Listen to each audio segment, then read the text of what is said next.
Welcome! Are you having trouble accessing your Gmail account? Don't worry, you're not alone, and we're here to help.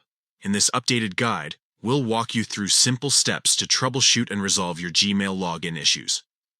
Let's get started. First, close the Gmail app completely and then reopen it. This is often the simplest fix, as it can resolve temporary glitches that might be preventing you from logging in. Next, double-check that you are entering the correct username and password. It's easy to make a typo, especially on a mobile device. Ensure that you have the correct email address and that your password is entered accurately. If you've forgotten your password, use the Forgot Password link to reset it. Now let's check your internet connection. A stable internet connection is crucial for accessing Gmail.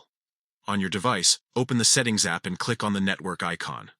Make sure you are connected to a stable Wi-Fi network or have a strong cellular data signal. If your Wi-Fi is showing full strength, try opening another app to ensure the connection is working properly. If your internet connection is stable and you're still having trouble, try restarting your device. This can resolve many underlying issues by refreshing your device's system. After restarting, open the Gmail app again to see if you can now log in successfully. If the problem persists, it may be time to clear the app's cache.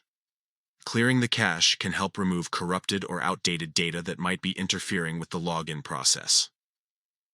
To do this, go to your device's settings and find the Gmail settings. From there, click on Clear Data and choose Clear Cache. Confirm the step when prompted. Keep in mind that clearing data will log you out of the Gmail app, so ensure you remember your password before proceeding. By following these steps, you should be able to resolve most Gmail login problems.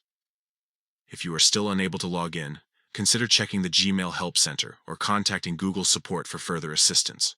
We hope this guide has been helpful. Thanks for watching and good luck getting your Gmail account up and running again.